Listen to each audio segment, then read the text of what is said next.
I was standing in the hallway of Pearson General Hospital, watching through the window as my daughter slept in ICU bed 7 when the young ER doctor approached me. Dr. Chen didn't look at me directly. He pretended to check his tablet, but as he passed, he pressed something small and hard into my palm. His hand was trembling. I glanced down. A folded sticky note. I waited until he disappeared around the corner before I opened it. The handwriting was rushed, almost frantic. The ink had smeared where his thumb pressed too hard. Lab results don't match food poisoning. This wasn't an accident. Check your home security footage from tonight, before you talk to anyone. What I found on that camera didn't just shatter my trust. It revealed a conspiracy that had been months in the making, and it nearly cost me everything I had spent my entire life building. But before I tell you what that footage showed me, let me tell you how I ended up in that hospital corridor at 11 o'clock on a frozen February night in Toronto, believing I had poisoned my own daughter. My name is Thomas Whitmore. I'm 67 years old. For 40 years, I worked as a medical examiner for the Toronto Police Service. I've performed over 8,000 autopsies. I know what death looks like. I know what poisoning looks like. I know the difference between an accident and something deliberate.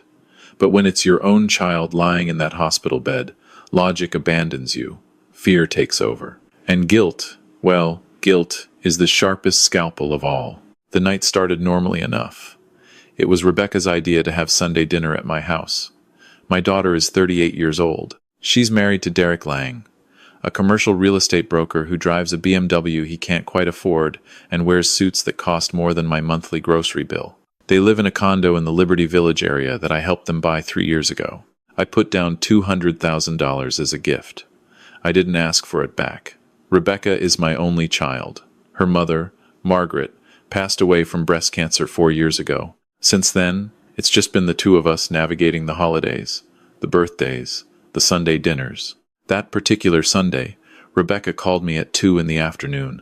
"Dad," she said, and I could hear that forced cheerfulness in her voice that I'd started to notice more often lately. Derek and I were thinking, why don't we come over for dinner tonight? We haven't seen you in weeks. I miss you. I should have been happy, but something felt off. We just had dinner the previous Sunday, and the Sunday before that. In the past 2 months, these visits had become more frequent, more urgent. But I pushed the thought aside. Maybe I was just being paranoid. Maybe my daughter actually wanted to spend time with her old man. "Of course," I said. "I'd love that. I'll make your mother's roast chicken, the one with the rosemary and garlic." "Perfect," Rebecca said. There was a pause. "Dad, could you maybe open that bottle of wine? The Bordeaux from your cellar? The 2015? I frowned. That bottle was worth about $400. I'd been saving it for a special occasion. "Sure," I said slowly. "What are we celebrating?" "Nothing," she said quickly. Too quickly. I just thought, life is short. We should enjoy the good stuff while we can, right? I spent the afternoon preparing dinner. I'm not much of a cook, but Margaret taught me a few dishes before she got too sick to stand in the kitchen. The roast chicken was one of them. I could still see her hands guiding mine, showing me how to tuck the rosemary sprigs under the skin, how to tie the legs with kitchen twine. I set the table with her good china, the set with the blue rim that had belonged to her grandmother. I put out the silver candlesticks. I even ironed the linen napkins. By the time Rebecca and Derek arrived at 6:30, the house smelled like Sunday dinners used to smell when Margaret was alive. Like family, like home.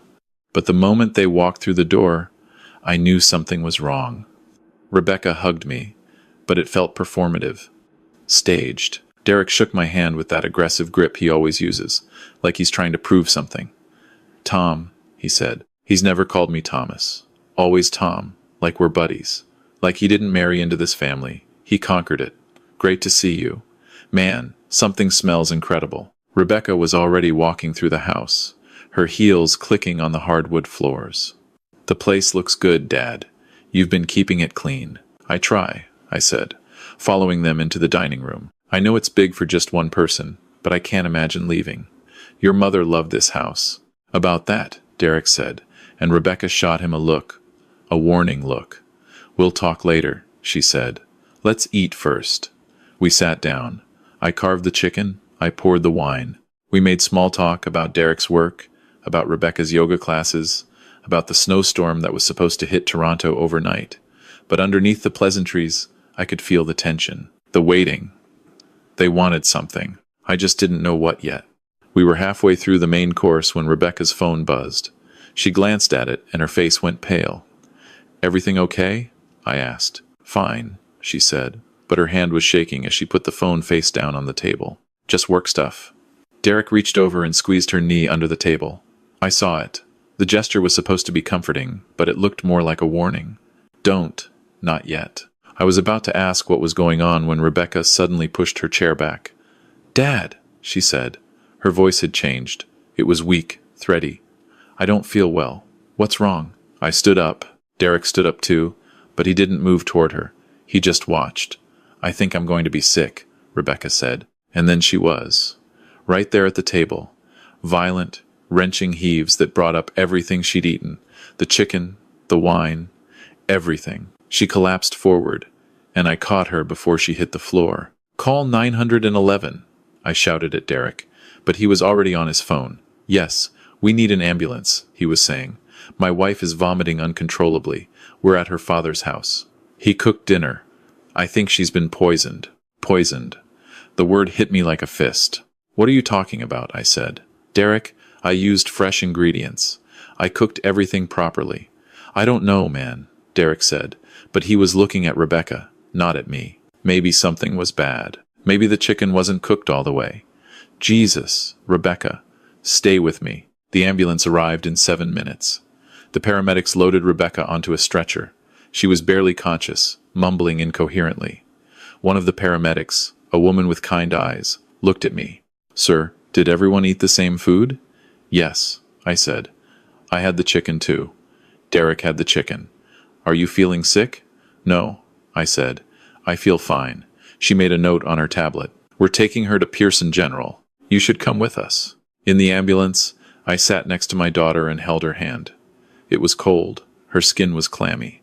I've seen this before, hundreds of times. Victims of poisoning present with nausea, vomiting, excessive salivation, abdominal pain. But there are different types of poisoning.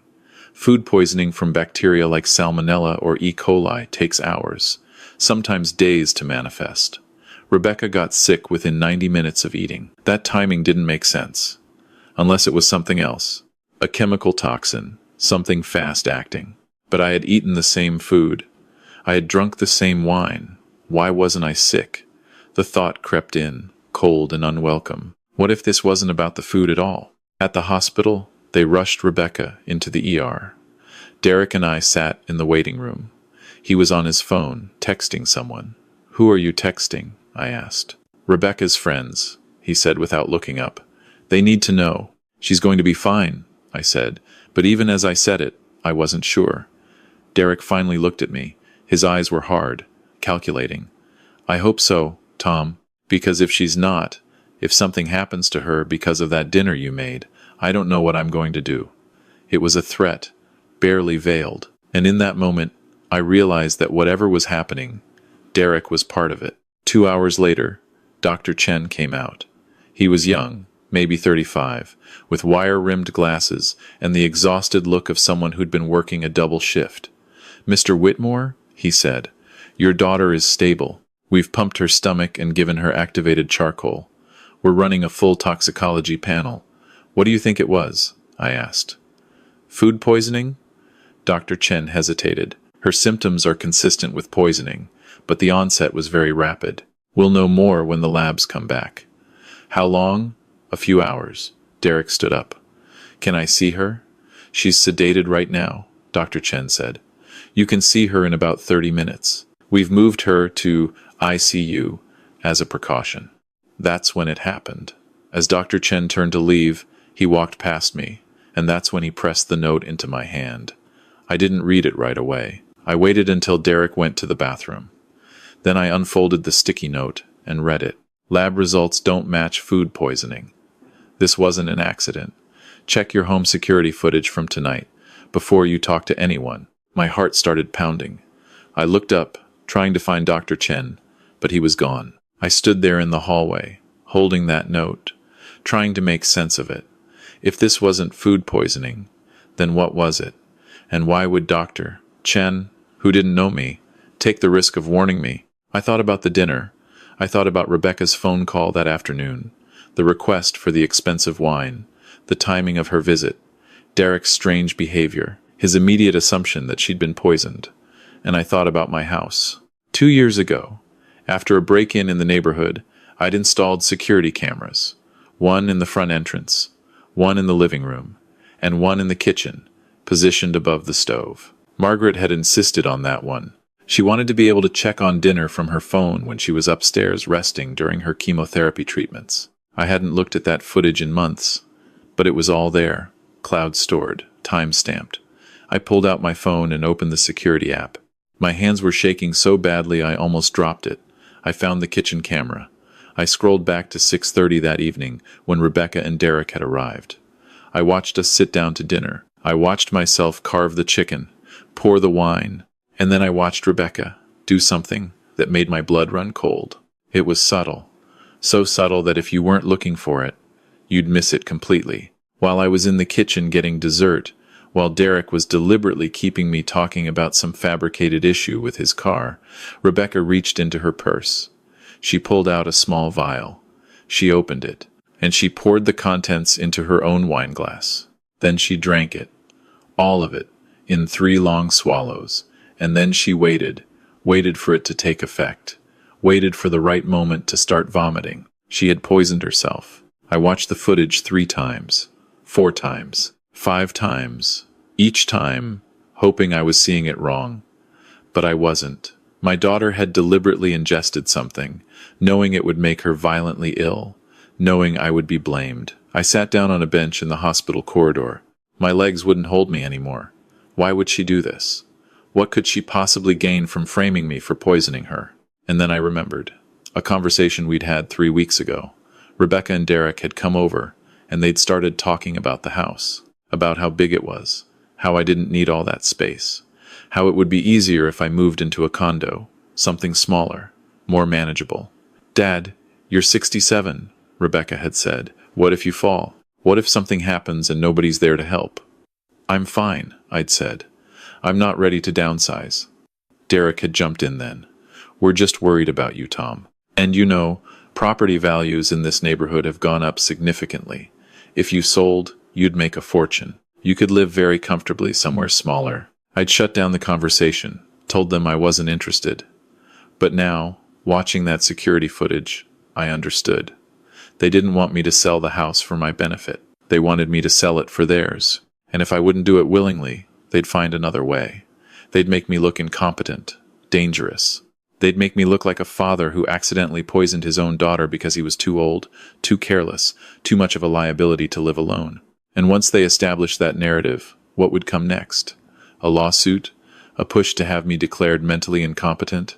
An application for power of attorney? I thought about Derek's text messages in the waiting room. He wasn't texting Rebecca's friends. He was probably texting a lawyer, building a case, documenting everything. And Rebecca, lying in that ICU bed, was the star witness in a fraud she'd orchestrated herself. I wanted to scream. I wanted to run into that room and demand to know why. Why would my own daughter do this to me? But Dr. Chen's note had been clear. Before you talk to anyone, he knew something, and I needed to understand what before I made a move.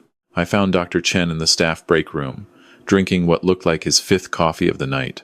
When he saw me, his expression shifted from exhaustion to alarm. "Mr. Whitmore," he said, "you shouldn't be back here." "I watched the footage," I said quietly. "I saw what she did." "Doctor." Chen glanced around to make sure we were alone. Then he pulled out his phone and showed me something. It was a lab report, Rebecca's toxicology screen. "See this?" he said, pointing to a line of text. "This is ipecac syrup. It's an emetic. It induces vomiting. It used to be used for accidental poisoning, but it's not recommended anymore because it's too harsh on the system." "Where would she get that?" I asked. "It's available online," Dr. Chen said. "You can buy it from veterinary supply sites. It's used to make dogs vomit if they eat something toxic." I stared at the report. "Why are you telling me this?" "Because 3 months ago, the same thing happened to my mother," Dr. Chen said. His voice was tight with anger. "My brother's wife convinced him that my mother was becoming senile. She staged a series of incidents, small things at first, forgetting to turn off the stove, leaving the door unlocked. And then one night, she put ipecac in my mother's tea at a family dinner, made it look like my mother had eaten something bad. What happened? I asked. My brother filed for power of attorney, Dr. Chen said. He moved my mother into a care facility, and then he and his wife remortgaged her house, took out $400,000. By the time I figured out what was happening, they'd already spent most of it. Did you go to the police? Dr. Chen shook his head. My mother refused to press charges. She said she didn't want to destroy the family. She died 6 months later, heartbroken, and my brother got everything. He looked at me with eyes that had seen too much. When I saw your daughter's labs, I recognized the pattern. I couldn't prove what my brother did to my mother, but maybe you can prove what's happening to you. I left the break room with a plan forming in my mind.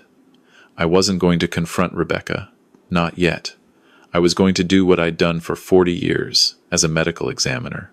I was going to gather evidence. I was going to build a case. And I was going to make sure that when I finally revealed the truth, there would be no room for doubt. The next morning, Derek called me. Tom, he said. His voice had that false concern that made my skin crawl. Rebecca's awake. She wants to see you. How is she? I asked. I tried to sound worried. Guilty. She's weak, Derek said, but she's going to be okay. The doctors think it was severe food poisoning. They said you're lucky you and I didn't get sick too.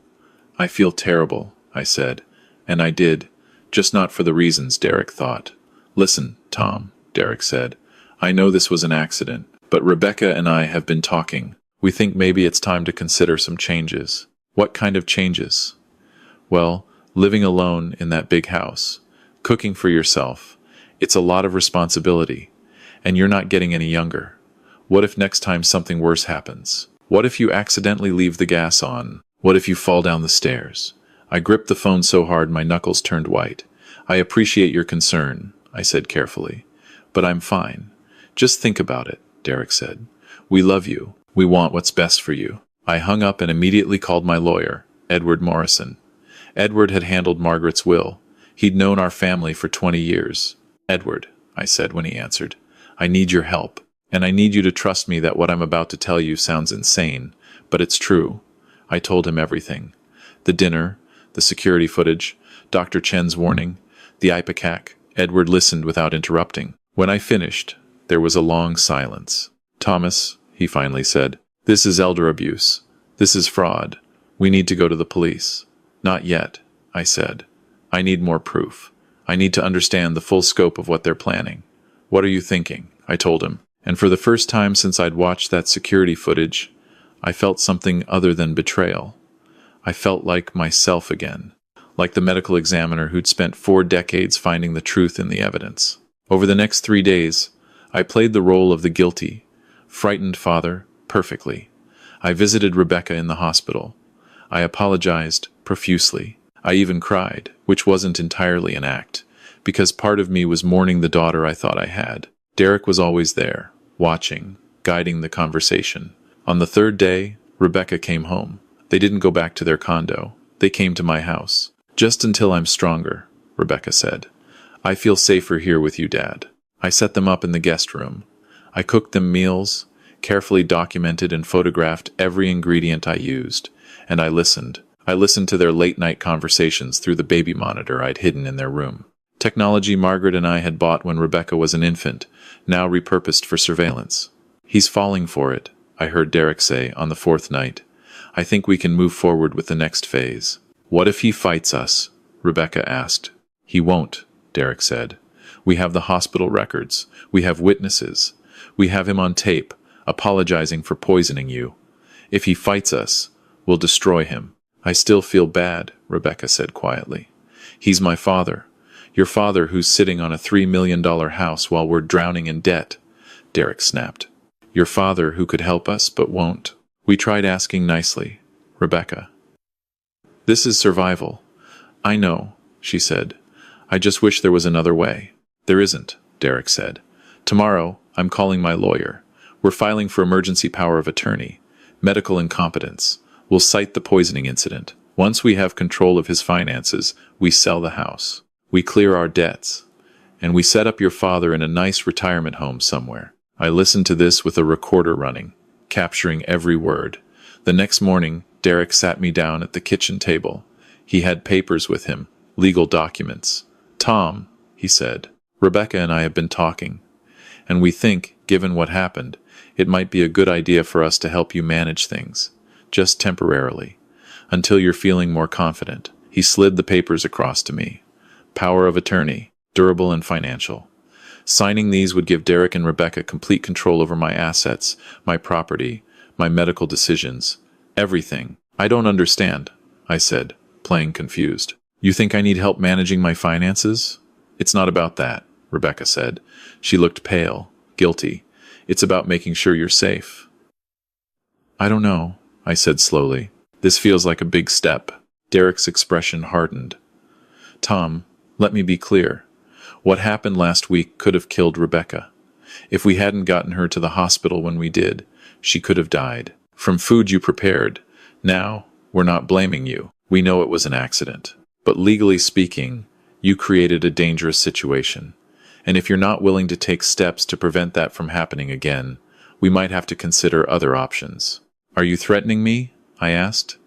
"I'm being realistic," Derek said. "Sign the papers, Tom. Let us help you. Or we'll have to involve the courts." I looked at Rebecca, my daughter, the little girl I'd taught to ride a bike, the teenager I'd stayed up late with, helping her study for exams, the young woman I'd walked down the aisle. "Rebecca," I said, "is this really what you want?" She couldn't meet my eyes. "It's for the best, Dad." I picked up the pen. Derek smiled, and that's when my lawyer, Edward Morrison, walked into the room. He wasn't alone. Behind him were 2 Toronto Police Service officers and a detective I'd worked with years ago, Sarah Mendoza. "Thomas Whitmore doesn't need to sign anything," Edward said. Derek stood up so fast his chair fell over.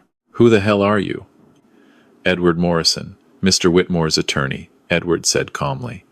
"And these are Officers Park and Stevens, and Detective Mendoza. They're here to discuss an ongoing investigation into fraud and elder abuse." Rebecca's face went white. "What's going on?" Detective Mendoza stepped forward. "Mrs. Lang, we have evidence that you deliberately ingested ipecac syrup on the evening of February 18th with the intention of framing your father for poisoning you. We also have recorded conversations between you and your husband, discussing plans to obtain fraudulent power of attorney over your father's assets." "That's insane," Derek said. But his voice was shaking. "We have video footage from Mr. Whitmore's security cameras," Mendoza continued. "We have testimony from Dr. James Chen at Pearson General Hospital. We have toxicology reports. And we have audio recordings of conversations between you and Mrs. Lang discussing the scheme." Rebecca started crying. "Dad," she said.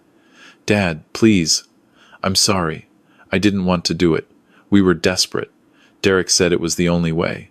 "The only way to what?" I asked. My voice sounded strange to my own ears. Distant, cold. "To save our lives," Derek said. He was angry now. "You want to know the truth, Tom? We're broke. We owe $300,000 to some very dangerous people. People who don't accept late payments. People who make examples out of debtors. We tried to borrow from banks. We tried everything. And then we thought, you're sitting here in this mansion, alone, with millions in equity, and you won't help us. Your own daughter asked you for help, and you said no. You never asked for help," I said. "You asked me to sell my home, the home I built with my wife, the home where I raised my daughter. You didn't want help. You wanted my life savings so you could pay off gambling debts." "It wasn't gambling," Rebecca sobbed. "It was investments. Derek said they were sure things. He said we'd make it all back. I'm not interested in your justifications," I said. I looked at Detective Mendoza. "What happens now?" "We're taking them both in for questioning," she said. "The Crown Attorney will decide on charges. Likely fraud, elder abuse, conspiracy to commit fraud." As the officers moved to cuff Derek and Rebecca, my daughter looked at me one last time. "Dad," she said, "I love you. I know you don't believe me, but I do." I wanted to say I loved her too, but the words wouldn't come, because the daughter I loved would never have done what she did. That Rebecca was gone. Maybe she'd never really existed. After they left, Edward and I sat in the now quiet kitchen, "You okay?" he asked. "No," I said honestly, "but I will be. What are you going to do now?" I thought about that. About Margaret. About the life we'd built.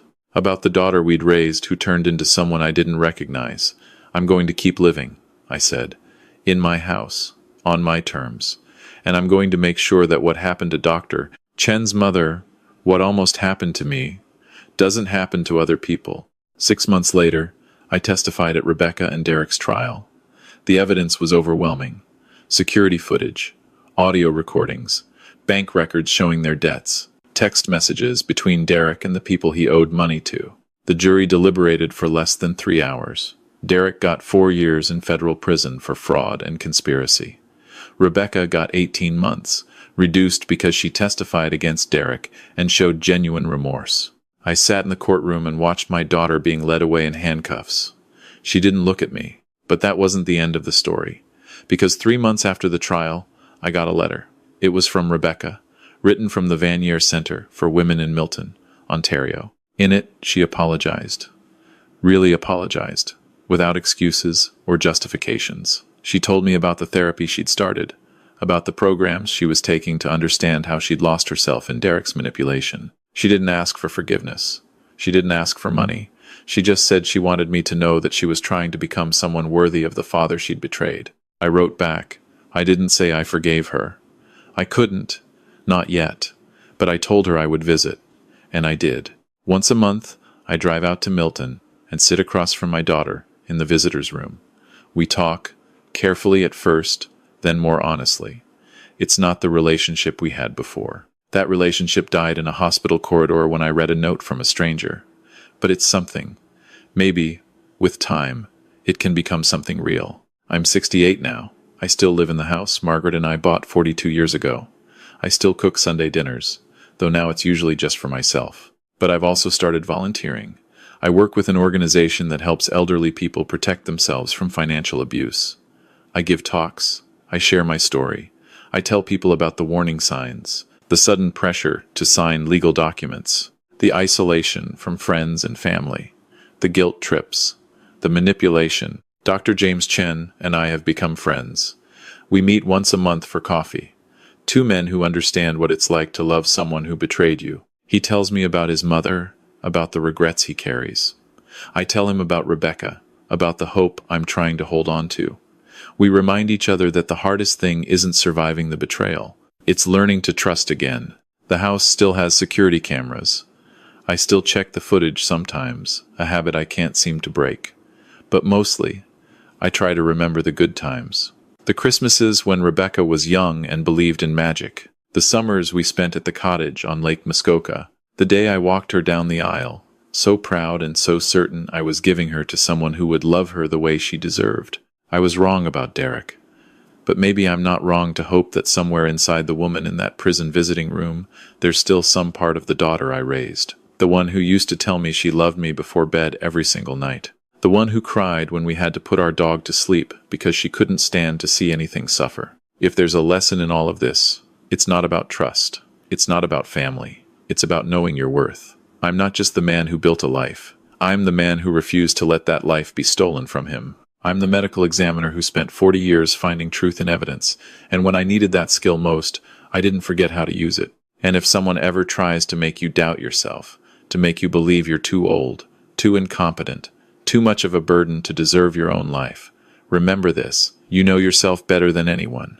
Trust that knowledge. Protect it. Because your life, your home, your dignity, they're not negotiable.